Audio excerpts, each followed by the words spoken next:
Olá a todos, bem-vindos a mais um webinar do GBCAM, o GBCAM Connection, e hoje nós vamos discutir um assunto muito importante. Nós estamos em março de 2021 e o nosso assunto vai ser Covid-19 e câncer de mama. O que nós precisamos saber ainda, né, depois de um ano de pandemia? Eu tenho a alegria de contar com os meus colegas Felipe Andrade, que é mastologista do Hospital Sírio-Libanês de São Paulo, e que no ano passado, em dezembro, apresentou dados muito interessantes do Brasil no Congresso Internacional mais importante de câncer de mama, que é o San Antonio Breast Cancer Symposium. Então, o Felipe vai nos trazer a apresentação dele atualizada para a gente entender o que está acontecendo com o câncer de mama durante a pandemia. E eu tenho a honra de contar com a Melissa Palmieri, que é médica especialista em vigilância em saúde pelo Ministério da Saúde, diretora da Sociedade Brasileira de Imunizações da Regional São Paulo, membro da Câmara Temática de Imunizações do CREMESP e membro dos departamentos de Infectologia Pediátrica, Imunizações e Pediatria Legal da Sociedade de Pediatria de São Paulo. Uma super especialista em vacinas que veio aqui para contribuir bastante com a nossa discussão. Eu tenho o prazer de chamar o Romualdo Barroso, que é oncologista do Hospital Sírio-Libanês de Brasília, meu super parceiro desses webinars, para a gente fazer o contraponto da oncologia clínica, e eu, Daniela Dornelles Rosa, do Hospital Moinhos de Vento, em Porto Alegre. Então, bem-vindo a todos, muito obrigada para vocês, para o nosso público, lembrando que esse webinar vai ficar gravado no YouTube, então ele pode ser acessado depois. Eu vou pedir, então, para o Felipe compartilhar os slides e a gente vai começar com a apresentação e depois vamos entrar no debate com a Melissa. Obrigada.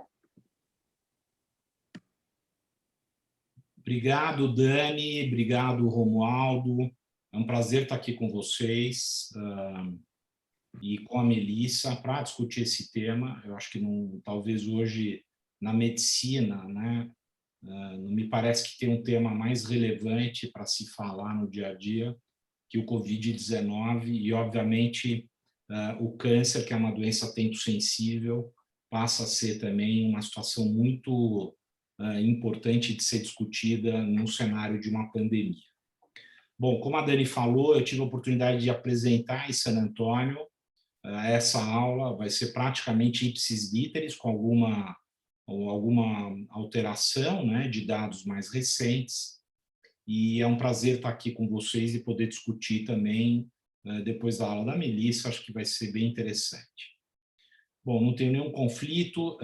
O cenário, a princípio, naquele momento, né, quando eu dei a aula, a gente tentou fazer um timeline, e esse timeline fizemos um pequeno update agora, 8 de março, falando sobre o primeiro caso confirmado, dia 26 de fevereiro, a evolução, né, do conceito da declaração da transmissão comunitária, que aconteceu dia 13 de março, então fizemos um ano agora, muito recente, os números de casos, e aí aqui todo o histórico do que aconteceu em relação à suspensão do atendimento eletivo, restrição de cirurgias, restrição de exames de screening, né? E depois, obviamente, à medida que a pandemia não mostrava um enfraquecimento considerável, e a discussão mostrava que o câncer, obviamente, é uma doença tempo-sensível e que a gente não poderia parar de tratar. A sociedade, como tema, né, o mote do tema dela, em outubro, foi o quanto antes melhor, né, e aí eu apresentei até aqui, quando eu apresentei em San Antônio. Bom, aqui a gente teve as eleições municipais, aparentemente uma declaração da segunda onda. Isso é questionável, porque quem mexe com modelagem entende que uma segunda onda é quando a primeira acaba totalmente. Isso não aconteceu. Então, o que a gente vive é uma onda única recrudescendo. Eu acho que é interessante essa discussão, a Melissa talvez ajude a gente a entender. Bom, aqui a primeira vacina que aconteceu, eu não sei se é essa data exata, 17 de janeiro, e agora, em 6 de março, a declaração desses lockdowns em São Paulo é praticamente um lockdown, e é interessante ter esse cenário. Bom, em termos de casos, na época, 4 de novembro, quando eu finalizei a aula, foi uma aula gravada e a gente apresentou a aula em San Antônio, depois teve a discussão ao vivo. Existiam 5 milhões, agora em março 11 milhões, então são uma diferença de 6 milhões em 4 meses, quer dizer, é uma coisa absurda, absurdo o crescimento da pandemia nesse período, em mortes também quase dobrando nesse período. Bom, em relação às vacinas, eu penso que a Melissa vai tratar isso aqui, mas as doses até 8 de março que foram ministradas, as pessoas que tomaram a primeira dose e a taxa de vacinação completa de 1,30%. Em relação ao declínio de screening, para vocês terem uma ideia, aqui março de 2019, e obviamente que interessa aqui, março de 2020, né, no Sudeste, o início do declínio substancial no Sudeste em relação aos exames de screening, mantendo um patamar baixo, uma pequena elevação até o final do ano. E isso é praticamente um espelho em todos os estados do Brasil, alguns estados permanecendo mais ou menos com um padrão contínuo, vamos dizer assim, desse exame. Aqui a região centro-oeste também, então março de 2020 a gente vê essa queda, e essa queda, de certa forma, ela se mantém. Em relação aos números, né, comparem aqui nessa tabela 2019, o N de exames que eram feitos, 2020, janeiro, e aí você vai descendo aqui e vai comparando. Abril, a queda foi de 104 para 21, junho de 19 para junho de 20 foi de 100 mil para 30 mil, ou seja, uma queda muito importante em relação às pacientes que eram submetidas ao screening dentro dos conceitos de screening entre 50 a 60 anos. Isso aqui é São Paulo. Bom, em relação à mamografia diagnóstica, também uma queda importante. A gente pode observar aqui, por exemplo, julho de 19 com julho de 2020, né? Julho tinha 10 mil para 8 mil, e também existiu uma queda muito importante. Bom, a Abramed, que é uma associação brasileira de medicina diagnóstica, que contempla praticamente tudo que é conhecido dos grandes laboratórios, não só do Sudeste, como do Brasil inteiro. Ela relatou numa pesquisa interna dela da associação uma queda de 56% dos exames que foram realizados no setor privado e, especificamente, em relação à mamografia, uma queda de quase 47%. Bom, em relação às cirurgias no SUS, aqui é perceptível, em relação ao Brasil, né, em verde, e em relação ao Sudeste, que é praticamente um espelho essas curvas. O Sudeste, por ser a região mais populosa, efetivamente você vê um número maior de cirurgias e essa queda acontecendo de uma forma até um pouco mais abrupta em relação ao mês de agosto. E nas outras regiões, ela, de certa forma, se mantendo, apresentando uma pequena queda aqui ao final do ano. Bom, todas as sociedades, vocês acompanham bem, emitiram dados, emitiram recomendações que basicamente visavam o cuidado aos pacientes e o cuidado aos profissionais. Então, não era só um cuidado específico ao paciente, mas também aos médicos que estavam atuando no tratamento do câncer de mama, para que eles efetivamente não fossem contaminados. Então, todas essas sociedades têm nos seus sites essas recomendações. No caso, a SBOC tem de uma forma periódica também em relação às vacinas e tudo o que acontece. Através de dados de um survey publicado pelo Pimentel, do Ceará, com dados de um survey questionados aos mastologistas, né, aos sócios da sociedade, basicamente tentando resumir o que aconteceu, é que no início da pandemia existia uma percepção de uma mudança em torno de 43% no manejo do câncer de mama.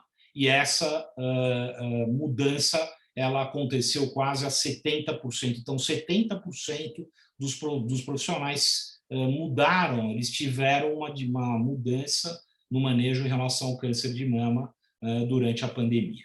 Aqui são números do Círio, tá? Eu tentei colocar um pouco do cenário privado do hospital, que é, com certeza, um dos hospitais privados que mais atende Covid no Brasil. Então, ali tinha um pouco dos primeiros casos e tal. Bom, o que eu acho que é interessante é isso. Nessa época, próximo ao Congresso, existiam 113 casos confirmados e 42 UTIs, sendo 27 em ventilação mecânica. Para vocês terem uma ideia agora, no dia 10 de março, próximo do dia 10 de março, 142 casos, com 61 confirmados e 47 em ventilação mecânica. No dia 9, os procedimentos cirúrgicos foram suspensos, né? Basicamente só mantendo as doenças tempos sensíveis, e vários exames também sendo suspensos.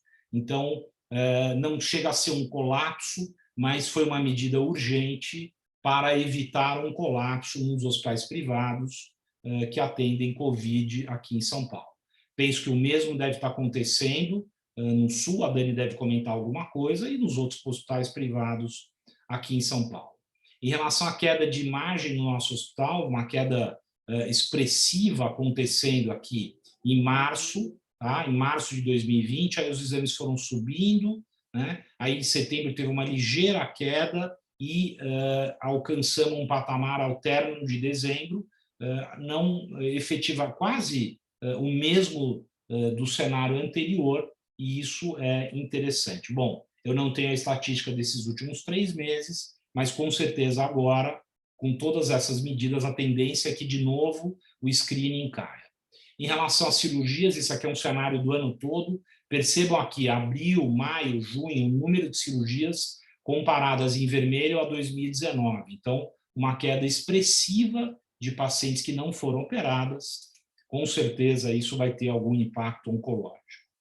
Bom, isso aqui é interessante, o Romualdo pode comentar um pouco em relação ao tratamento oncológico. Esses são dados, eu não sei se tem dados de Brasília, eu penso que são dados de São Paulo, mas o que é interessante, o número de teleconsulta aqui em 2019 e o número de teleconsulta em 2020, né? Em relação à primeira consulta e em relação ao retorno, né? Um crescimento absurdo, e eu penso, também gostaria de ver isso na discussão, se vai ter uma demanda das sociedades em permitir, impedir que essa oportunidade da teleconsulta ela se mantenha. Esse é um dado muito interessante, diretamente ligado à oncologia, foi a manutenção da infusão. A infusão ela se manteve durante todos os meses de uma forma praticamente igual, né? Não teve uma diminuição na infusão em relação aos tumores sólidos, o que é uma coisa muito bacana também de ser observado. Bom, os achados. O Brasil ele tem sido um dos epicentros, agora eu penso que ele é o epicentro da pandemia. Todas as sociedades, de uma forma simultânea e muitas vezes em parceria, emitiram as recomendações em relação ao diagnóstico e tratamento, e isso continua. Existe uma queda expressiva em relação ao screening, tanto no setor privado como no setor público, um aumento também muito grande em relação às teleconsultas, e eu pessoalmente entendo isso como um ganho imenso para os médicos e também para os pacientes. Claro que isso tem que ser controlado, isso tem que ser modulado pelas associações para que não tenha excessos, né? E essa recuperação, tanto do screening como do tratamento, que foi acontecendo a partir de maio, mas é muito provável que agora, nesses meses, talvez março, abril e maio, a gente tenha de novo uma pequena queda em relação aos exames. Acho que, basicamente, uma aula como essa ela não foi preparada sozinha, eu tive um apoio grande de algumas pessoas, do Renan, da SBOC, o Max, o pessoal do Círio que me ajudou, tanto da governança, né, o Gustavo Marta da SBRT, então, assim, e a própria Sociedade de Mastologia nesse apoio. Bom, pessoal, penso que é isso. Estou à disposição para discussão. Excelente, Felipe, muito obrigada. É isso aí, eu acho que a gente, vendo a tua apresentação, quando tu conseguisse levar para o Congresso do ano passado para cá, a gente já viu que algumas coisas mudaram para pior, né, Felipe? Isso aí é bem triste.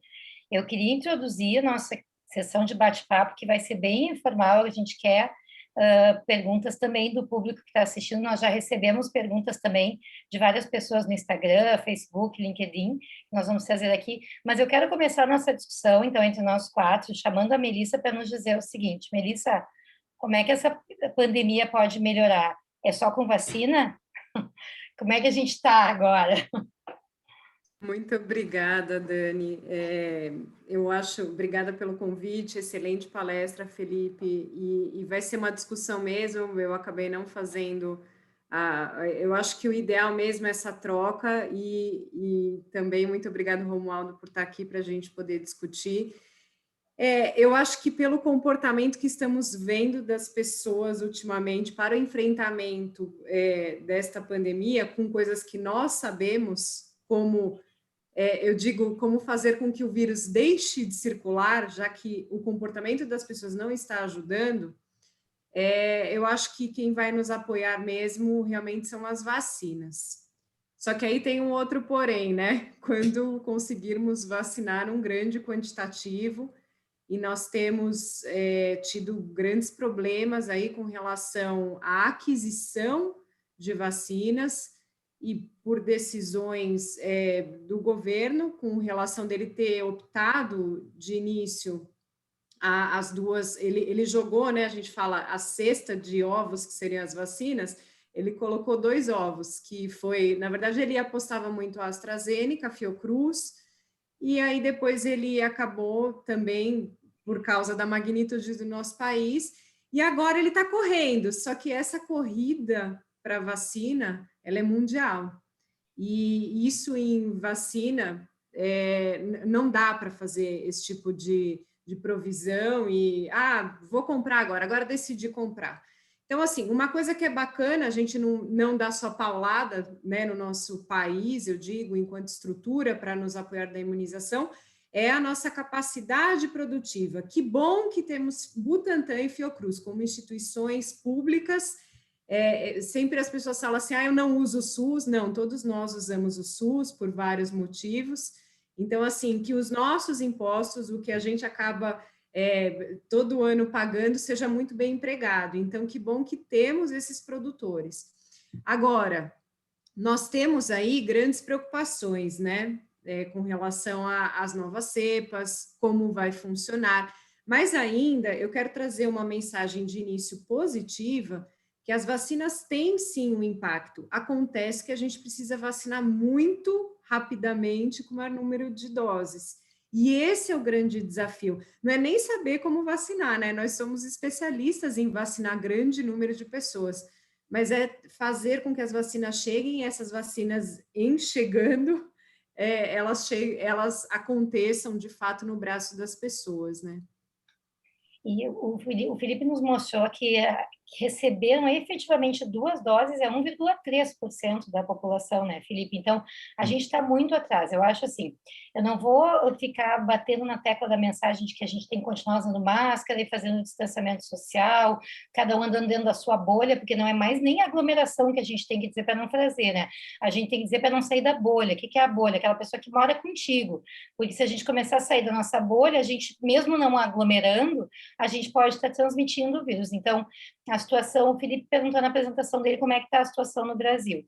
Vocês têm visto os noticiários, no Sul está muito ruim mesmo, São Paulo está ruim, vários estados a situação está muito ruim, muito caótica. O que é muito ruim? É chegar no ponto de faltar leito e UTI para as pessoas. Isso é muito ruim, não é muito ruim só ter casos, é muito ruim não poder salvar vidas e oferecer uma possibilidade de salvar algumas vidas. Isso é o que mais angustia. Mas então eu quero só te perguntar o seguinte, Melissa, faz aqui para a população, para o público em geral, um overview das vacinas. O que a gente tem de vacinas aprovadas, o que já está no Brasil e o que está por chegar? Que eu acho que isso é uma grande dúvida que as pessoas trazem no consultório. Sim, é muito importante entendermos as plataformas. Então, nós temos a grande representante, que é a Sinovac, que é a que mais temos tido doses até o momento. É uma plataforma muito interessante, porque ela já é utilizada há anos com a vacina da gripe, que todas que eu falar que estão sendo desenvolvidas e mais chances aí de chegar no Brasil, todas são inativadas. Então, isso é um conceito interessante para a gente falar do paciente oncológico, né? Então, assim, é uma vacina que nos dá mais segurança de utilizá-la. Então, assim, a Sinovac, ela basicamente, eu gosto de sempre, quando eu explicava a vacina da gripe, eu posso pegar a mesma explicação para dar a de coronavírus inativada da Sinovac Butantan, né, que é a Coronavac.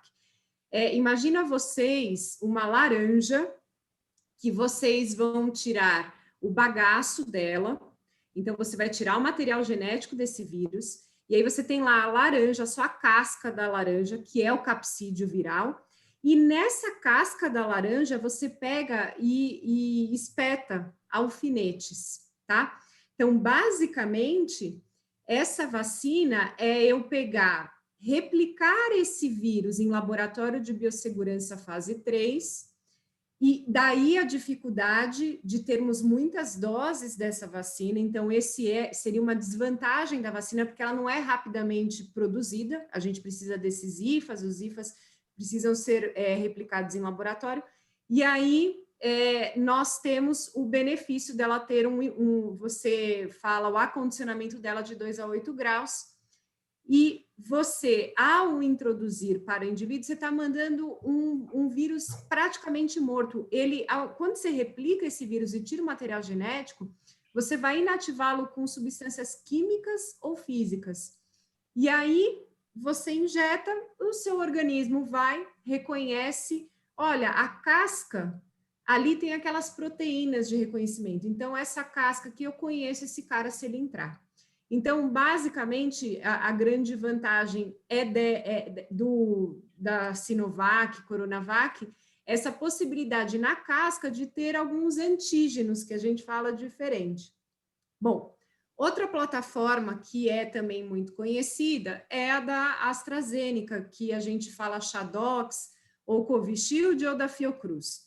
Essa plataforma, e também diferente de muito do que as pessoas têm escutado, as pessoas falam assim, mas são vacinas completamente novas. Não, essa daí já estava sendo estudada há anos, inclusive a da Pfizer, que eu vou falar mais para frente também, há 20 anos já estava sendo estudada as plataformas. Para outros agentes, que tiveram todo o conhecimento, pegaram a plataforma e colocaram o coronavírus para tentar resolver essa história da pandemia. Bom, com relação a esta vacina em específica, pega-se um adenovírus, deixa ele muito bobo, não replicante, então a gente considera que é uma tecnologia inativada, e dentro dele nós inserimos a mensagem, né? Eu vou falar um conteúdo que vai ensinar a minha célula, no momento que injetar esse adenovírus, ele entra como um cavalo de Troia na célula, porque ele entra, depois ele abre, ele mostra essa proteína S, que é aquela, eu falo que é o alfinetinho, que é a proteína de reconhecimento do vírus, tá? Bom, essa tecnologia tem outras plataformas. Uma que talvez o governo brasileiro vá comprar é da Johnson & Johnson, que utiliza um adenovírus humano, diferente da vacina de Oxford, que utiliza um adenovírus do macaco. Também temos a grande chance da Gamaleya, que já está sendo muito utilizada em vários países, como a Argentina, que é o nosso vizinho, e que ela utiliza também 2 adenovírus, como também o cavalo de Troia.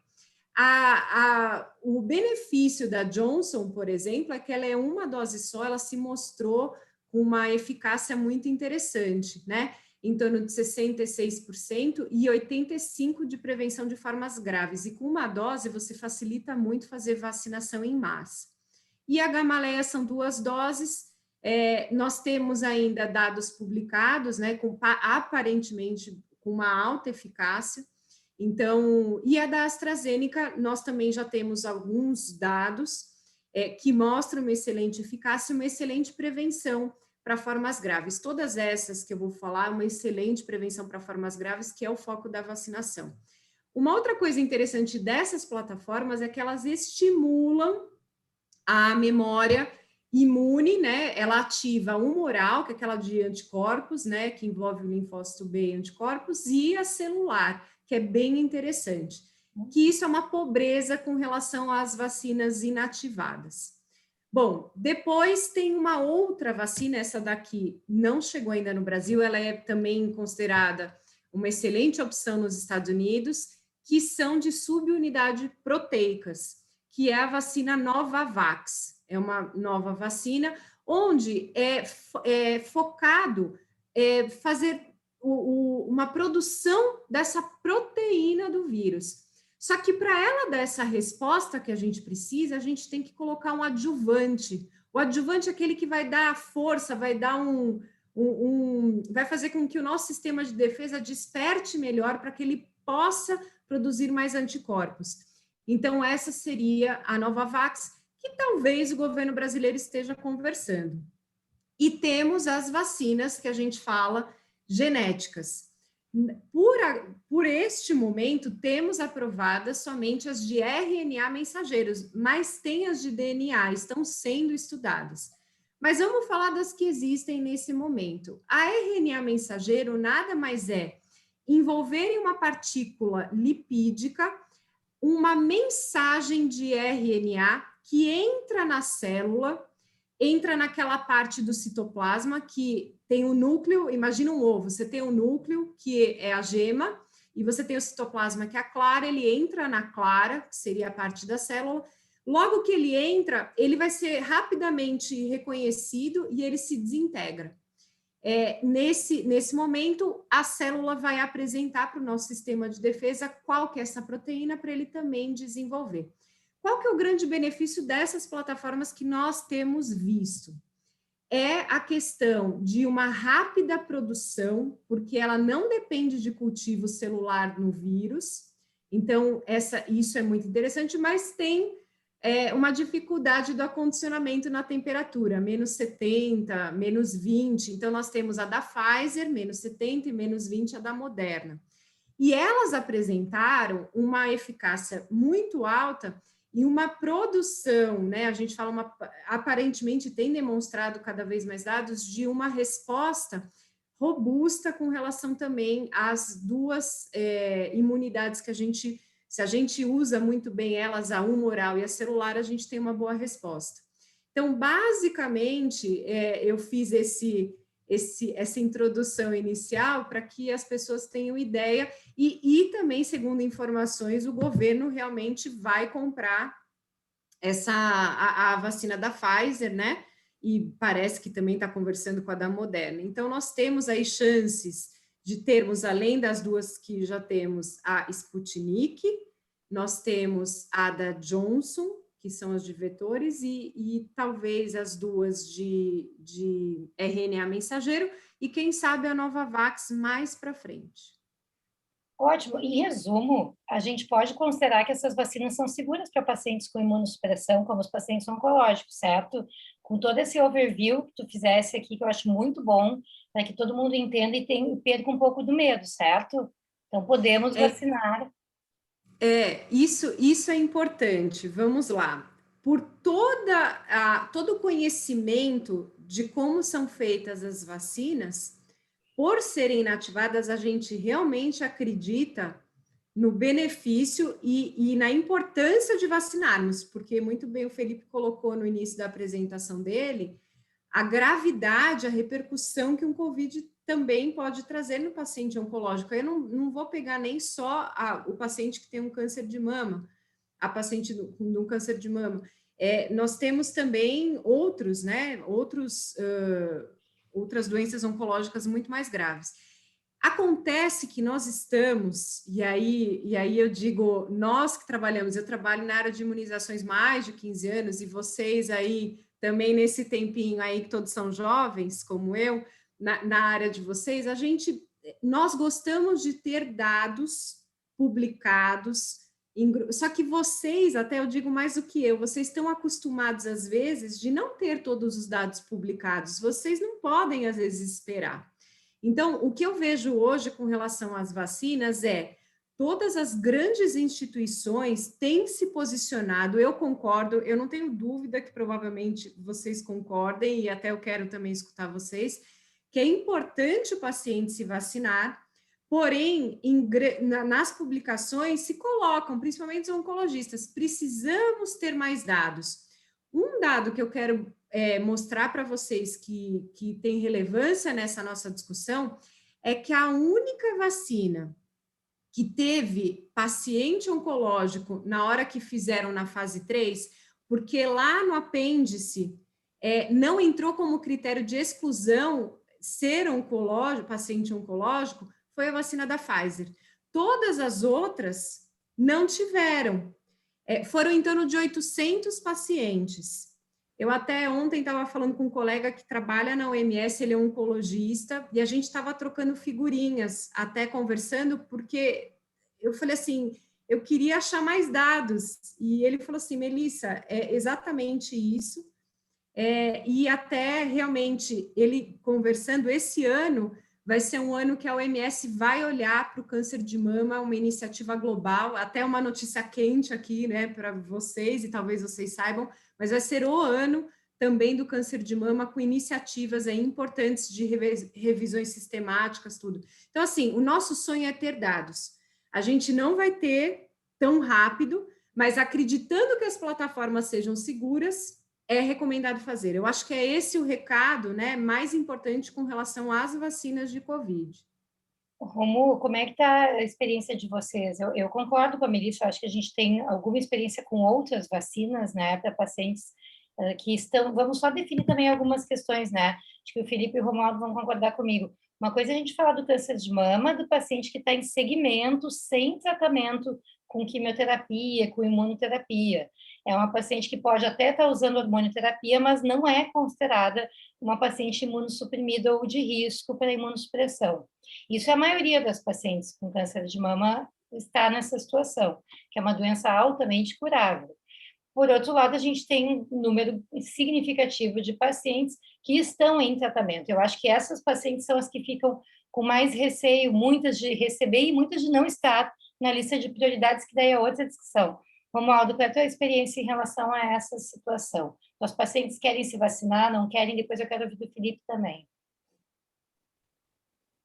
A maioria das minhas pacientes quer vacinar, sim, graças a Deus que eu trato esse tipo de paciente, os que querem se vacinar. Seria mais difícil, não que eu não trataria, mas é melhor tratar pessoas que querem se vacinar, né? É mais fácil o diálogo.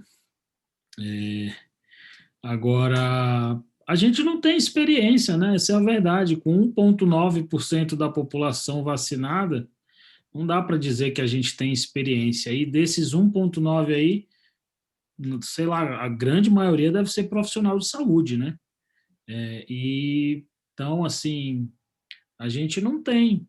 Eu tenho pouquíssimos pacientes acima de 75 anos que vacinaram, mas o resto eu não tenho, infelizmente. As pacientes, e a gente não tem. É difícil, é um momento muito difícil, eu acho, porque as pessoas elas não estão entendendo a gravidade da situação. Então, E eu queria ver, Felipe, como é que teus pacientes reagem em relação à vacina e ao diagnóstico? Elas te perguntam, algumas não querem se vacinar, tem medo, a maioria quer logo. Como é que está a situação em São Paulo? O Dani, elas não veem a hora de vacinar, é o contrário. Assim, a minha percepção é que elas querem o quanto antes, né? Não tenho, não tenho tido problema. Agora, o fato é o seguinte: a minha paciente, ela não é a de vocês, né? O momento que ela está com vocês é muito mais frágil. Ela está em químio, está em imuno, ela está careca, ela está com enjoo, ela tem um monte de coisas. A minha é muito mais uma questão pré-operatória ou pós-operatória, né? O meu cenário é mais fácil, vamos dizer assim. Eu concordo. Eu queria até tentar com esse painel que a gente está montando hoje, porque vocês viram assim a ausência de dados generalizados. Se a Melissa, que é especialista, vocês que são especialistas, nós que vemos esses pacientes todos os dias, não sabemos como encontrar as respostas, né? É porque realmente a gente tem que começar a lidar com a situação de uma maneira diferente que a gente faz com outros cenários. Então, é muito mais confortável para nós, como oncologistas clínicos ou mastologistas, poder indicar um tratamento que está super bem estudado, cheio de estudo randomizado para nos dar suporte, e daqui a pouco a gente tem que lidar com o desconhecido. Então, o que eu sugiro é assim, a gente tem que usar o bom senso, né? Então, Como é que a gente vai vacinar essa paciente oncológica? Então, isso eu queria abrir para debate. Melissa, vê se faz sentido. A paciente que vai começar a quimioterapia e, por acaso, tem a vacina disponível. Eu tenho mandado os pacientes se vacinarem logo, se elas são idosas. Ó, vacina o quanto antes, nem que eu atrase um pouquinho o início da quimio, só para não sobrepor sintomas, que é o que a gente vai entrar na segunda parte da discussão, os efeitos adversos. Porque começar a quimio e a vacina, daqui a pouco eu não sei de onde é que veio o efeito adverso. Então, minha indicação é vacina logo, para quem já está disponível, né? E vamos tocar ficha no tratamento. Estão de acordo com essa recomendação? Eu tenho, se quiser, eu posso até compartilhar um slide específico, eu acho que ele é bem interessante, porque assim, eu vou compartilhar, porque eu acho que mais do que... Só uma dúvida, Melissa. Oi. Melissa, seguinte, existe alguma vacina de vírus inativado que seja contraindicado para paciente oncológico? Não, inativado não, e é isso que eu queria colocar para vocês. Do ponto de vista de segurança, eu acho que a nossa maior dúvida é de eficácia e não de segurança, concorda? Isso. E eu acho que segurança, até eu acho que talvez a Dani está colocando mais para frente essa questão, é mais porque existem várias fases do paciente oncológico, né? Então, acho que também essa conversa tem que ser do oncologista, do médico que está tratando ela, junto talvez com o infecto ou com o especialista de vacinas, né? Posso aqui compartilhar, que eu acho que é importante esse... Eu vou colocar aqui. Melissa, vocês estão vendo já, né? Já. Melissa, eu queria também fazer uma pergunta. Eu deixei de ver uma televisão que tem a sede no Rio de Janeiro já há muito tempo, já não consigo ver mais. Normalmente eu vejo uma outra rede de televisão, tá? Que começa com C. O fato é o seguinte, todo dia eu estou vendo algum país europeu cancelando a vacinação com a vacina de Oxford. Eu não sei se você tem alguma posição em relação a isso. Posso falar, sim. Posso falar. Também, tá? Vamos lá. Deixa eu, então, fazer isso, depois eu pego a questão do Felipe. Então, o que é importante? O tempo de imunização, quando você fala do paciente em quimioterapia, né? Então, antes, como vocês estavam citando, então, todas as vacinas indicadas têm que ser administradas antes, então, dessa imunossupressão que você vai fazer, né? E a vacina inativada, ela tem que ser administrada maior ou igual que 2 semanas antes dessa químio. E vacinas com vírus vivo, aí vou dar um exemplo, sarampo, cachumba, rubéola, o ideal, né? Essa sim, porque esse é vírus atenuado, que a gente fala, maior que 4 semanas antes de começar. Agora, durante a quimioterapia, né? Ou em alguma terapia imunossupressora, todos nós sabemos, não pode receber vacina de vírus vivo, ponto, né? Imunização de vacinas inativas durante a quimioterapia é o seguinte, a gente sabe que geralmente tem que ser evitada no paciente com câncer que está em quimioterapia ou até em outra terapia imunossupressora. Porque, como vocês acabaram de falar, então a gente tem esse conhecimento que talvez a produção de anticorpos não seja tão satisfatória, não vai ser eficaz como a gente gostaria. Mas é contexto geral que quando chega a sazonalidade, e mesmo que o paciente esteja na quimioterapia, vacinar com gripe é muito importante, tá? E isso tem que ser feito anualmente. E, às vezes, também reavaliar uma revacinação, tá? Geralmente, ela é desnecessária se essa vacinação prévia ocorreu antes da quimio. Mas quando você faz a vacinação com a gripe, e já vou pegar um gancho com a pneumo 13, durante a quimioterapia, que é um momento de imunossupressão, que é um risco para o paciente, você pode depois fazer uma revacinação se precisar. E imunização após o término de químio, nós temos pacientes com leucemia, linfoma ou outras malignidades, cuja doença esteja em remissão e cuja quimioterapia foi interrompida há mais de 3 meses, pode receber essas vacinas inativadas, bem como de vírus vivo. Agora, em pacientes que receberam esses anticorpos anticélulas B, que vocês utilizam, alguns medicamentos super tecnológicos aí, que os nomes são incríveis para mim, não dá para eu decorar, a administração de vacinas inativadas e vivas tem que ser adiada pelo menos 6 meses. E aqui eu quero chamar a atenção de uma coisa, as pessoas, e eu não sei se muitos oncologistas ainda sabem, ou talvez não sabem, que os pacientes têm agora, o paciente oncológico, não só o da mama, gratuidade com a vacina pneumo 13 valente no Centro de Referência de Imunobiológico Especial.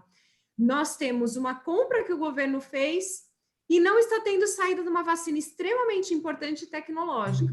Então, a gente está discutindo, né, a vacinação do Covid, que as pessoas estão... Lógico, é importante, nós temos que vacinar, mas se nós olharmos, e eu vou dar um exemplo, até uma coisa que a gente pode um dia pensar em fazer um trabalho em conjunto.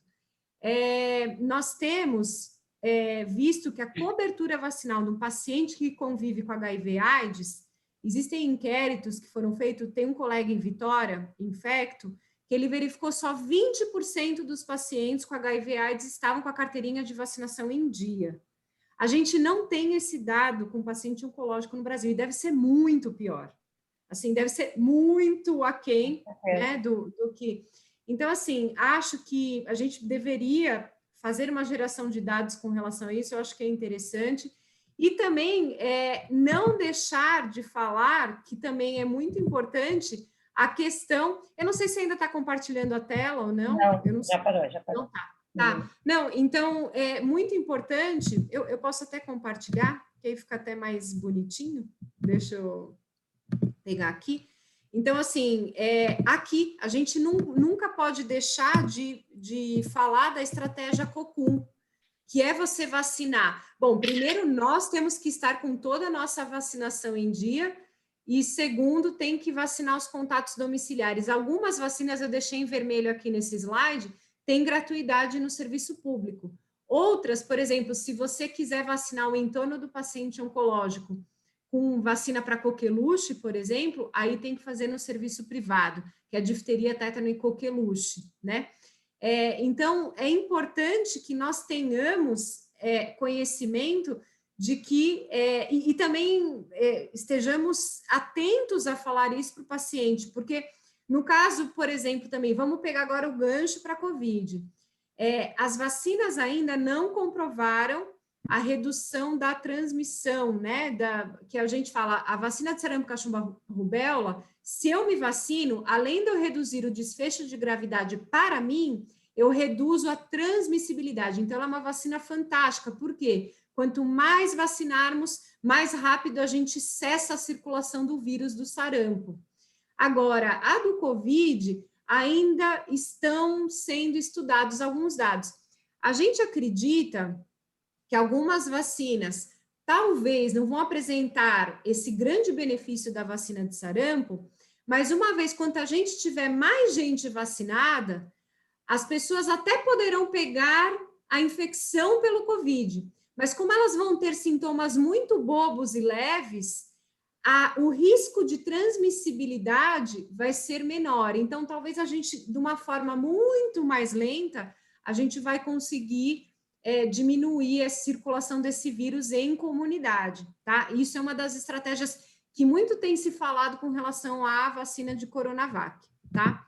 E aí, eu não esqueci da pergunta do Felipe, né, que tá bombando. Cada hora, hoje assim, já saiu tal país, tal... então, assim... Cada dia sai um, ou mais. Os países europeus, eles têm uma agência regulatória que é muito boa e muito crica, tá tudo certo aí, né? Então, pelo que parece, verificou-se na Dinamarca, em países nórdicos, né, um aumento de risco de coagulação, eles viram desfecho ali num grupo, só que a gente não tem muitos dados, por isso que todos os países estão começando de uma forma de precaução, os países europeus, eles são assim, eles funcionam assim, de paralisar até que tenham claridade. O que nós sabemos, e a Anvisa também, porque a Anvisa também questiona, né? porque você tem a liberação da vacina aqui no país, a Anvisa precisa receber. É que, primeiro, o lote desse que acharam que houve um risco não é o mesmo lote que está no Brasil. Isso é o primeiro ponto que a Anvisa já declarou. O segundo ponto, aparentemente, parece que a ocorrência desses desfechos maior aí de coagulação, eles são usuais na população, mas eles, de forma de precaução e preventiva, paralisaram até checar. E tem um outro lado da história que ninguém vai falar, mas existe uma guerra política lá também na Europa, entre a Inglaterra com os países europeus. Isso ninguém vai falar. Então, o que acontece? Porque a Inglaterra tinha prometido que ia suprir os países europeus, né? Porque agora eles se separaram. E, de repente, o chanceler, sei lá, ou algum político, não me interessa o nome nem quem mandou, falou que não, vacina produzida na Inglaterra, nós vamos vacinar os ingleses. Então, já que está nessa guerra política, falaram, agora o EMEA vai dar um breque. Assim, então está meio também uma guerra científica, sem dúvida, porque é isso, mas tem um pano de chão político dos presidentes, assim, não, estamos observando uma medida de precaução. E por quê? Porque eles precisam defender a vacinação dos países deles, talvez com vacina da Pfizer, com outras, eles estão correndo também contra o tempo. Existe esse pano de chão, tá? Certo. Tá complexo, né?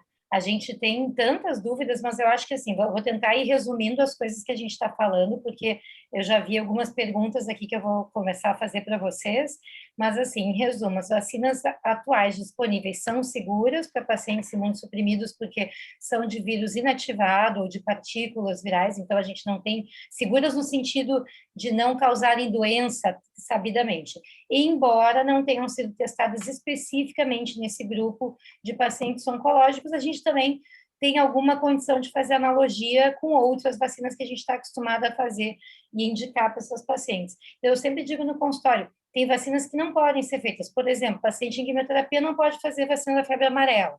Isso a gente sabe. Mas ok, é uma exceção. Então, as exceções a gente sabe quais são e a gente não indica, a gente faz carta para o paciente poder viajar sem a vacina, ok. Mas no caso da Covid-19, então, para deixar bem claro, não tem esse risco maior para o paciente oncológico até comparando com a população em geral, né?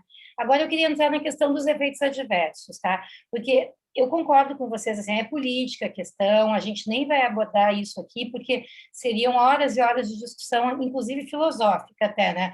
Mas, assim, independente dessas questões políticas, que tem se falado muito na mídia, o que vocês têm visto mais com vacinas, com as vacinas que estão disponíveis aqui no Brasil, que é Oxford e Coronavac, por exemplo? O que é mais comum? Os pacientes têm muito medo disso, então eu queria tentar desmistificar essa questão. O que a gente vê? Olha, tem um boletim que saiu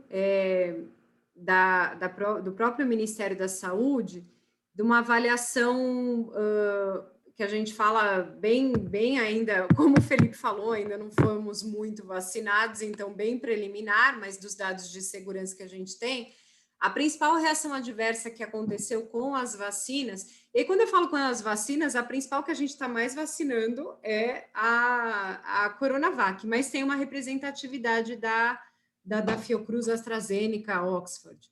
Então, o principal evento adverso que eles colocaram, sim, foi cefaleia, né?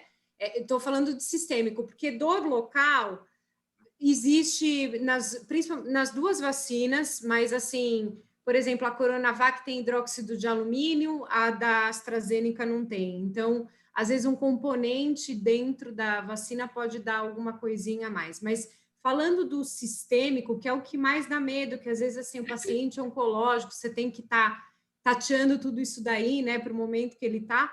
Então, cefaleia foi o principal, a dor de cabeça. Na verdade, eles colocam mialgia, dor muscular, uma apatia, uma dor. Então, algumas pessoas, inclusive os colegas médicos aí que se vacinaram, falaram, né? Fiquei umas 24, 48 horas, não estava legal, estava sentindo alguma coisinha. Também febre, né? Reportado, náusea, diarreia, calafrios, tosse, muito pouco, mas é raríssimo, e dor orofaríngea. Então, assim, não teve até o momento, né? Tá tendo uma sensibilidade, sim. Os eventos muito mais reportados com relação à vacina da AstraZeneca, a gente já sabia disso, do que a vacina inativada. Isso é uma competência das plataformas. E aí nós temos, com relação a, só para dar um exemplo no boletim, dos eventos adversos da AstraZeneca, de notificação, 12 mil da AstraZeneca e 7 mil da Sinovac, então, da Butantan. Então, só para dar um comparativo, né? E todos os eventos graves, porque houve sim, porque você tem que fazer notificação, e a maioria das pessoas que foram vacinadas foram pacientes, foram pessoas acima de 60 anos, né? Então, teve muitos desfechos graves e que tomou a vacina, a pessoa 2 dias depois evoluiu com um infarto agudo do miocárdio. É um evento grave que tem que ser reportado, tudo. Então, assim, a maioria foi uma relação temporal. Isso é para deixar claro. Porque o que acontece que eu também gostaria de falar com as pessoas? É que a gente vê, infelizmente, existe grupo antivacinista, graças a Deus é menor do que Estados Unidos e Europa, mas eles pegam os dados assim cru e saem inventando a história da agenda política do cara, que é contra a vacina. A agenda política dele eu tenho que falar mal da vacina. E aí, eu vou dar um exemplo, que é o que aconteceu, não sei se vocês receberam, mas há duas semanas circulou um vídeo de uma ex-jogadora de vôlei falando que foram 500 óbitos pela vacina. E saiu, e ela está morando nos Estados Unidos, e ela disse, isso são os dados do CDC. Aí, quando você pega os dados, e é isso, ainda bem que ela não teve a competência de pegar o nosso boletim, porque também vai estar escrito ali que teve óbitos. Mas, assim, são os dados crus de todos os óbitos das pessoas que chegaram a tomar vacina e vieram morrer. Mas não quer dizer que houve conexão causal, houve temporalidade, a maioria Então, isso é muito importante, que quando venham a veicular e ventilar, nós, enquanto médicos, temos que deixar os nossos pacientes seguros, que o produto é seguro, né? E eu digo, a maior segurança, tudo bem, aí tirando a questão do paciente oncológico, eu me vacinei, acredito que vocês também, né? Se tiver oportunidade de. Então, assim, a maior prova disso é eu acreditar na vacina, e eu tenho certeza que ela é segura e ela vai me apoiar em evitar desfechos graves. Com certeza. Super de acordo, eu acho que é isso que a gente tem que passar. E é muito importante isso que tu está falando, Melissa, porque tem que dar segurança para toda a classe de profissionais da saúde também que estão nos assistindo. Não são hoje, tem pacientes, tem profissionais da saúde, tem pessoas que simplesmente estão curiosas com o assunto, e a gente precisa passar essa mensagem, muito importante. Te agradeço de ter tocado nesse ponto, assim. Que a pandemia, ela virou igual, como é que o pessoal fala? Juiz de futebol. Todo mundo começou a dar pitaco, falar, e a mesma coisa. Eu não posso falar jamais de um tratamento quimioterápico e sair fazendo um vídeo. E infelizmente, a gente está vendo isso no Covid. Sabe? Não, mas por um conselho que existe de medicina no Brasil, você pode, Melissa. Você pode, porque falar sobre tratamento precoce, teve um monte de gente que falou e não teve problema nenhum. Não, o que eu digo, né, falar tudo, eu entendo, eu quero que as pessoas tenham uma análise crítica, que se eu começar a falar, olha, a terapia nova do câncer de mama é isso, bababá, bababá, que eu posso ler um artigo e sair falando, mas eu quero que as pessoas tenham um crivo crítico de saber que o que eu falar, Melissa, que não sou oncologista, é uma opinião. Isso. É uma opinião, não é uma verdade, entendeu? E é lógico, eu não faria isso porque eu respeito o meu CRM e minha imagem e no que eu acredito, que eu falo, no que eu estudo, né? Mas é que a gente sabe que um fenômeno, eu estudo muito o fenômeno antivacinismo, né? E assim, a gente verifica, existem várias necessidades individuais. Então, existem colegas que, infelizmente, têm a necessidade que ele quer aparecer pelo contraditório. Então, assim, tem tido isso não só na área da medicina, mas, assim, a gente sabe que notícia ruim vende, a gente sabe, e por isso que essa jogadora de vôlei saiu falando que a vacina matou 500 pessoas, que não é para tomar vacina, Então, né? vocês sabem que, abrindo um parênteses dessa questão do antivacinismo, que eu acho que faz parte também a gente mencionar, vocês lembram, a Melissa deve saber, mas vocês sabem como é que nasceu essa história anti-vacina nos Estados Unidos? Foi a publicação de um paper, né, Melissa, me corrija se eu estiver errada, fazendo uma associação completamente sem muito sentido de vacinação em crianças com autismo, com desenvolvimento de autismo. Bom, até aí foi para a mídia. Aí alguma blogueira, alguma apresentadora de TV, não lembro ao certo, divulgou isso. Vacina causa autismo. Bom, foi o suficiente para uma onda de mães americanas não quererem vacinar seus bebês.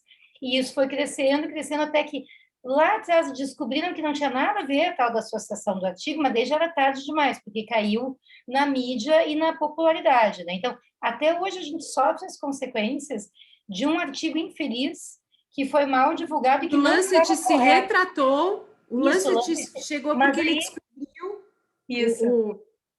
a história é interessante porque, infeliz, e esse é assim, é um médico britânico que ele era eu acho que ele perdeu o título lá na Inglaterra, mas nos Estados Unidos ele é ativista, né? Ele ficou sem o título médico. Ele fez uma publicação criminosa porque ele ia ganhar com patente de uma vacina que era monovalente, e ele falou que a vacina sarampo, cachumba, rubéola, ela ocasionava maior risco de autismo. Nisso caiu mesmo, como você falou, tanto deu uma repercussão em Inglaterra e Estados Unidos, caiu muito, aí começam os surtos. Só que quando o Lancet, isso foi uma publicação em 98, depois de 3 anos o Lancet, né, descobriu todo o absurdo e se retratou, só que o que acontece? Se você joga essa publicação, está lá retratado, mas a agenda antivacinista continua resgatando essa história.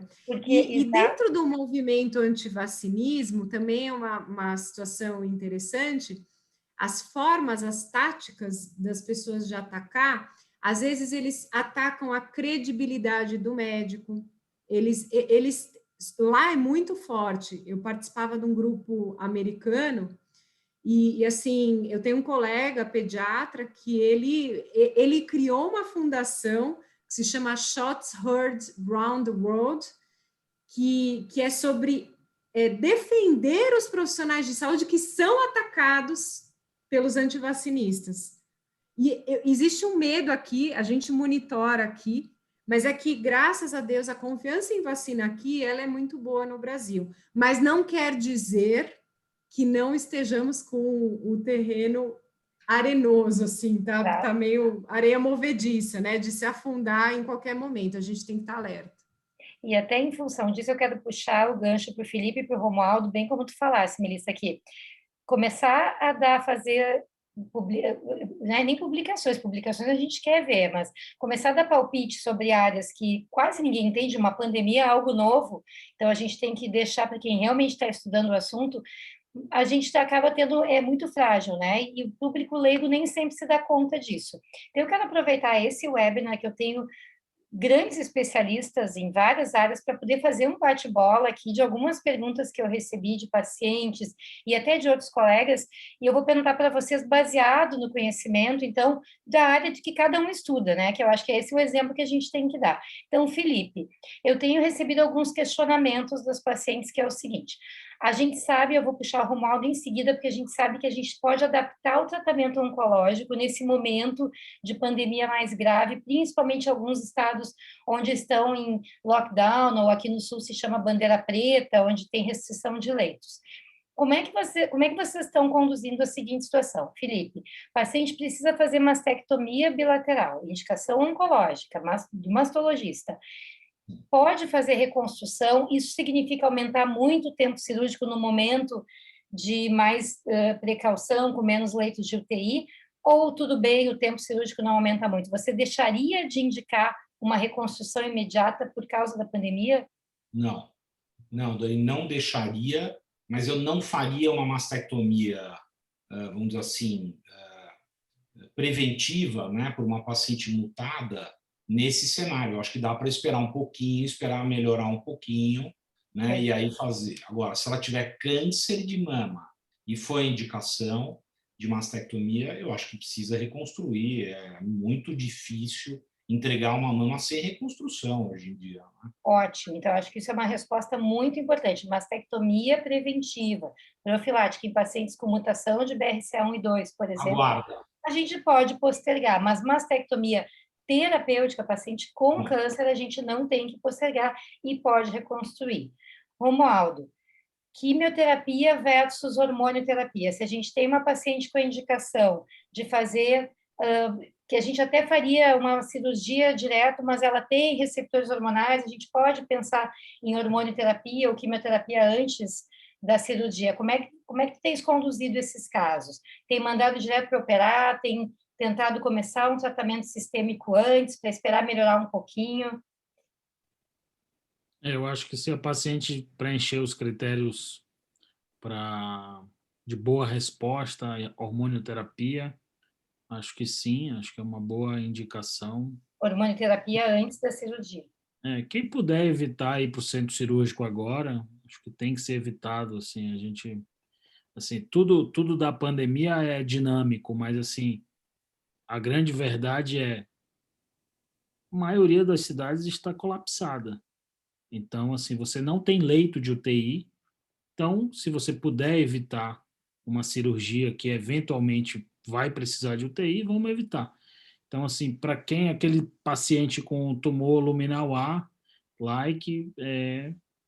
acho que está bem indicado começar com a hormonioterapia, 3 a 6 meses aí, enquanto a pandemia, pelo menos esse período crítico, recrudesce. E quimioterapia da mesma forma. Então, estou até diminuindo um pouco o cutoff para HER2. Geralmente, o meu cutoff para HER2 é 2 centímetros. Até 2 centímetros eu indico cirurgia direto, mas agora 1,5 Já está fazendo tratamento. acho que a gente está indicando por conta da situação crítica atual. E pensando na quimioterapia, agora uma pergunta bem oncológica para os nossos colegas que estão assistindo. Tu tens usado mais fator estimulador de colônia de granulócito na quimioterapia? PEG, filgrastim, PEG? Não tenho para o Taxol por um seguinte motivo. O Taxol, a taxa de neutropenia febril do Taxol é de 1,5%. Então, se a gente for usar esse dado, a gente vai ter que usar Neolastin ou filgrastim para todos os esquemas de quimioterapia. E a gente não usa para todos os esquemas de quimioterapia, porque o risco não justifica. Então, eu particularmente, eu sei que tem colegas que voltaram a usar Neolastin para o Taxol dose densa, mas eu não vejo justificativa matemática para isso. E para o docetaxel a cada 21 dias? Aí, docetaxel, TC, particularmente, é um esquema que eu já faço com Neolastin para todo mundo, se o paciente tiver acesso. Então, eu faço para todo mundo, sim, por conta de um risco maior de neutropenia febril. Perfeito.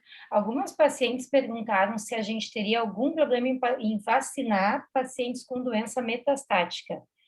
Acho que a Melissa deixou claro que a gente pode vacinar pacientes em tratamento e a diferença é que a paciente metastática, ela sempre está em tratamento, seja qual for, né? Pode ser hormonioterapia, pode ser quimioterapia, imunoterapia, bloqueio do HER2, tem várias opções e os inibidores de ciclina, inibidores de PARP, então eu acho que a resposta que a gente tem à luz do conhecimento atual é que a gente não vai deixar de vacinar pacientes, principalmente as que estão em tratamento. Né? E teve também questões que a Melissa já esclareceu. Familiares.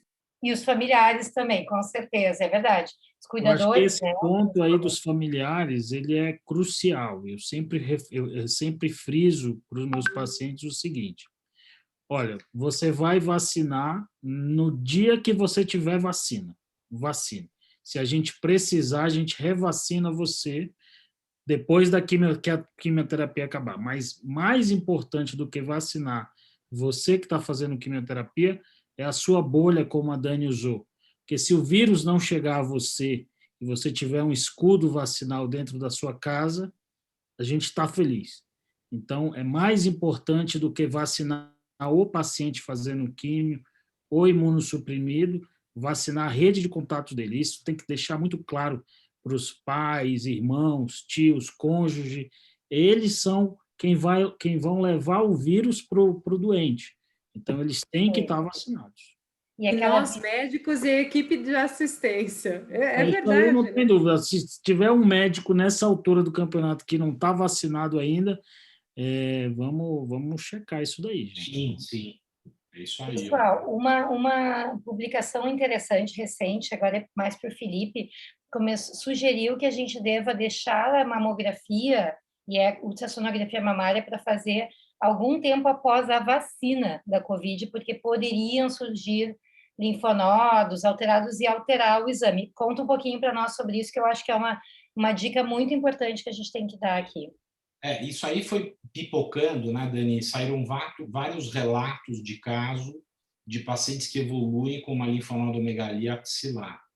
Assim, eu acho que aí cabe um pouco a nós a difundir o conhecimento, a mostrar que essas pacientes que estão sendo vacinadas podem evoluir com essa linfonodomegalia axilar e o radiologista em si não se preocupar tanto com esse cenário, tá?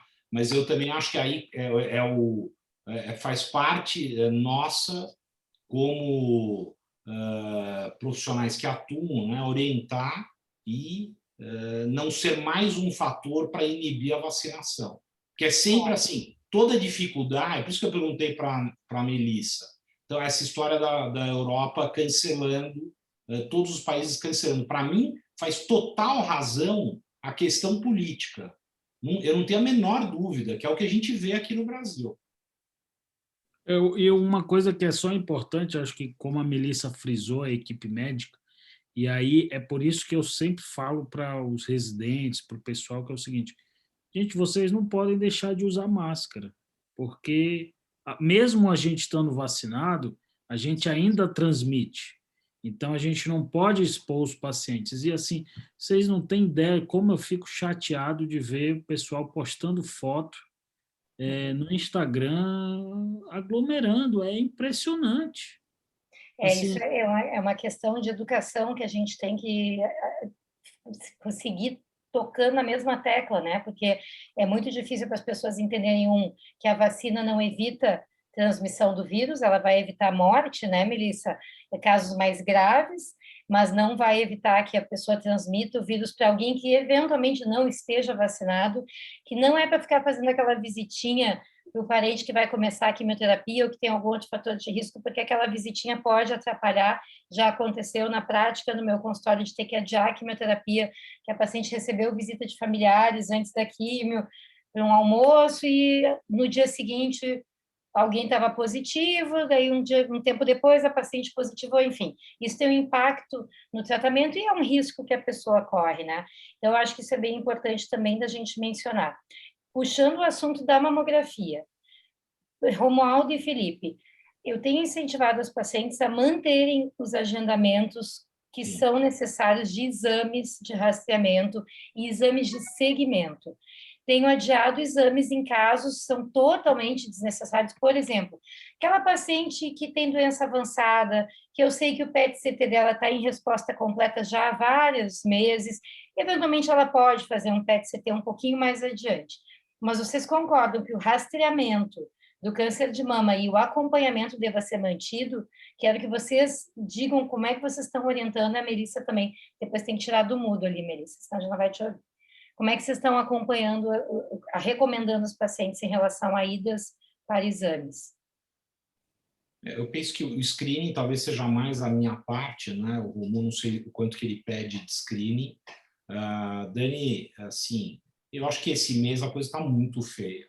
Se der para esperar esse screening, não sei, faz em abril, final de abril, não sei. Eu acho que tem que esperar, não precisa ser agora. E outra coisa que eu acho que é sempre importante a gente falar é em relação ao recurso e a condição que tem no teu hospital. Então, hospitais que são hospitais que internam COVID, eu acho que a dinâmica ela é completamente diferente de uma clínica por exemplo, de cirurgia plástica, ou uma clínica onde não se interna a Covid. Não que as medidas de cuidado vão ser diferentes, né? Agora, por exemplo, o Sírio-Libanês, que é o hospital que eu trabalho com o Romulo, já teve problema de não ter, por exemplo, dormonite, né? Já teve problema de, se um paciente precisasse de ECMO, não tinha mais máquina, né? Teria que pegar fora do hospital em algum local, ou seja, é grave isso. Então, aquela história dos recursos hospitalares e medicação que é tão falada, isso é importantíssimo levar em consideração. Eu vejo várias cidades, porque assim, eu converso com colegas, principalmente até da gestão pública mais, de várias cidades, e chegou num nível, assim, alguns locais realmente já estão com jovens 20 a 30 anos chegando em UTI, né? Outros, vou dizer pelo município de São Paulo, a gente viu cair a faixa etária da primeira, entre aspas, onda, é isso que a gente fala, se houve primeira onda, essa segunda, ou seja, ficou lá, o Tsunami 2, né? E nós estamos vendo pessoas de 50, 60, não. E o tempo, o grande problema que a gente tem visto também, eu vou falar aí do meu lado, da área epidemiológica, é que aparentemente essas variantes, as novas, elas dão uma maior carga viral e maior transmissibilidade. E esses pacientes que estão chegando na UTI, eles chegam mais graves, provavelmente com uma carga viral maior, deve o vírus estar fazendo um dano sistêmico de inflamação e da parte de coagulação tão importante que está deixando as pessoas muito mais tempo na UTI, no hospital e agravando. Então, eu acho que isso é muito importante que as pessoas tenham consciência. E a gente vê, eu até vou... Hoje eu estava andando para ir para o meu trabalho, que é na região central de São Paulo, a Secretaria de Saúde, e eu tirei a foto, estava parado uma hora o carro, eu tirei a foto de uma situação que eu até vou postar para uma reflexão no meu Instagram, que é um jovem sem máscara alguma e um idoso conversando com ele com máscara, mas um do lado do outro. De falar assim, é essa cena que a gente está vendo no Brasil, né? Das pessoas, primeiro eu sou jovem, não vai acontecer nada comigo, que é equivocado. Segundo, mas o idoso que é aquele que pode se dar mal, né? Ele está de máscara, ele está protegido. Não é bem por aí, né? Então, é muito complicado. Primeiro que eu fiquei feliz da resposta do Felipe, né? Porque não ia ser legal discordar, mas concordo em gênero, número e grau com o Felipe pelo seguinte: a pandemia é dinâmica. O que valia em dezembro não vale agora. Uma coisa que a gente está com uma visão errada de colapso pela tragédia que aconteceu em Manaus. Mas colapso é você não ter mais leito de UTI para outra doença. O paciente ter um infarto e não ter leito de UTI para ele. Então, assim, se isso que a gente está vivendo não é colapso de saúde, eu não sei o que é. Então, nesse sentido, eu acho que para uma doença como é o câncer de mama, a gente esperar um pouquinho, um mês, a gente está pensando, 2 meses no máximo, faz sentido. A gente não está falando de uma LMA. Então, concordo em gênero, número e grau com o Felipe. Acho que rastreamento não é a hora, a não ser que a tua situação epidemiológica esteja melhor. Mas hoje, para a maioria das capitais, eu concordo. E aí, indo para o que a Melissa está falando, eu acho que qual é o grande problema? Na verdade, há um ano, qual é o grande problema? É falta de comunicação clara das autoridades sobre a gravidade e sobre as medidas que estão disponíveis. Então, a gente está vivendo isso em vários aspectos da vida humana, né?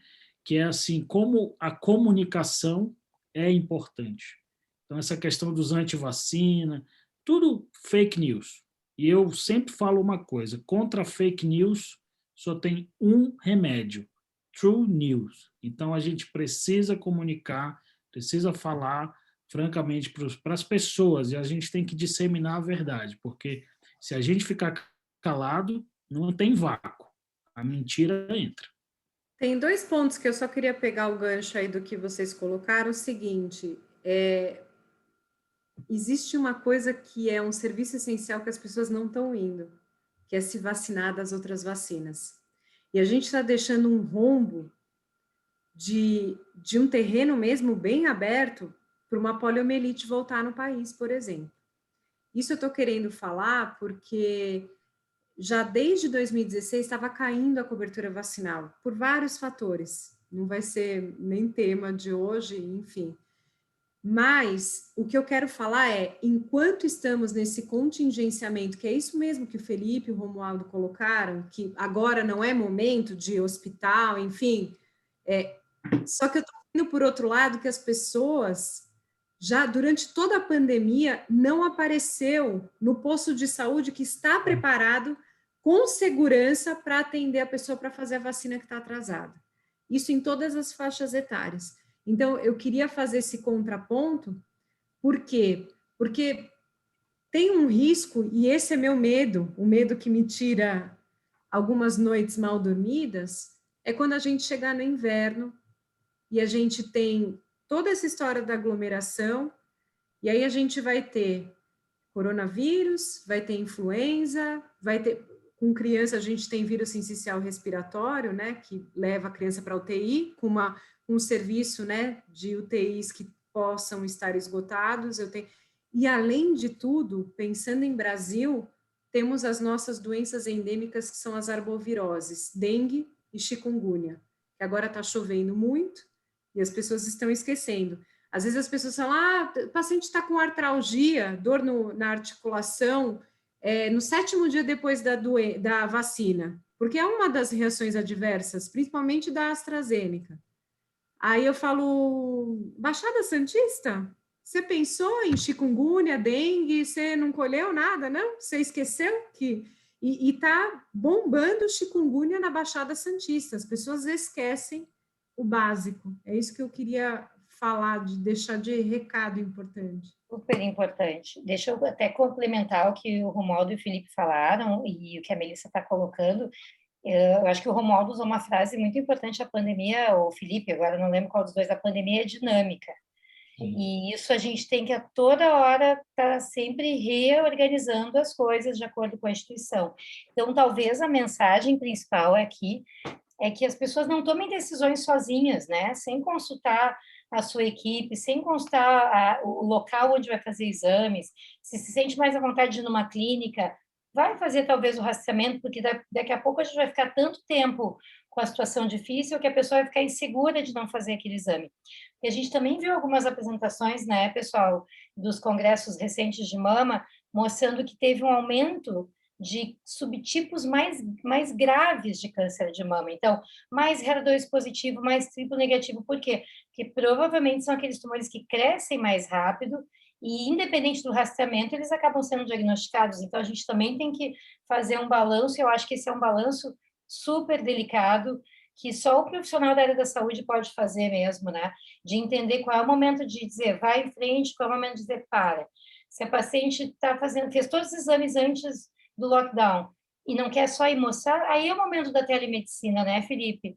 Aí é o momento de ver o exame, fala com a paciente, não precisa levá-la no hospital. Ou quem dá o seu celular, enfim, cada um tem a sua rotina, responde para a paciente ver no sistema. Então, dá para, sim, organizar as coisas e isso tudo é muito dinâmico. Então, a mensagem é, procurem sua equipe de saúde para poder tomar as decisões sobre os exames e os procedimentos que têm que ser feitos, né? E não deixem de pensar nas outras doenças, que, afinal de contas, elas existem e elas precisam ser consideradas também, né?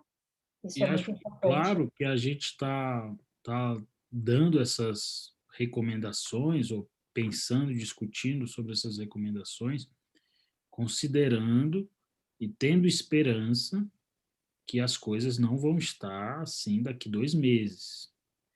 Mas aqui nesse país, infelizmente, a gente não tem certeza de nada. eu não quero nem pensar se a gente tiver daqui 2 meses, porque a situação está crítica. Então, eu acho até que é impossível chegar em 2 meses do jeito que está, porque vai ser tão dramático que... Então, assim, a gente está pensando nisso, né? Não dá para ficar 2 meses do jeito que está. Então, A Precisamos da gente espera colaboração. que tenhamos que tenhamos ganhado uma agilidade na vacinação. Parece, pela aquisição de dose em abril, que vai ser um mês melhor. E a gente vai estar... Existe uma outra complicação logística, eu que trabalho na atenção primária, né? É a parte da vacinação, que nós vamos ter que fazer gripe com Covid, porque a gente vai estar vacinando os novos grupos e nós vamos ter que vacinar gripe. Então, vai ser a parte logística, a parte de acondicionamento de vacina, vai ser um outro desafio. Mas eu acho E de aglomeração, né? Tudo isso, né? Também, eu acho que uma mensagem positiva que eu ouvi essa semana que tu começasse o nosso webinar falando, Melissa, é que a gente tem uma coisa que a gente tem de bom, é organização para vacinar. E nós somos dos países com as campanhas mais efetivas de vacinação em massa. A gente tem logística, a gente só precisa ter a vacina, a conscientização e a vontade, né? Então, eu acho que, na verdade, tem que juntar condições, a gente tem. A gente só precisa que as pessoas se organizem. Acho que agora a pandemia é um grande exemplo de necessidade de organização pessoal, de manter a calma e de entender o que está sendo falado e que realmente existe uma cepa nova, pode até ser, mas existe um comportamento humano que está fazendo com que essa cepa seja transmitida com mais facilidade, né? Então, isso eu acho que é muito importante de salientar. só, Dani, só fazendo um parêntese, complementando o que você falou, se tem uma coisa que o Brasil tem de bom, é epidemiologista e médico sanitarista. Então, assim, não deixando atrapalhar essas pessoas, a gente vai ter vacinação rápida e eficaz para o pessoal. O problema é se continuarem atrapalhando. E, assim, a gente é referência em ciência relacionada à imunização, doenças tropicais, doenças infecciosas. Se a gente tivesse o tanto de cientista que tem nessas áreas na oncologia, a gente já tinha descoberto a cura do câncer aqui no Brasil.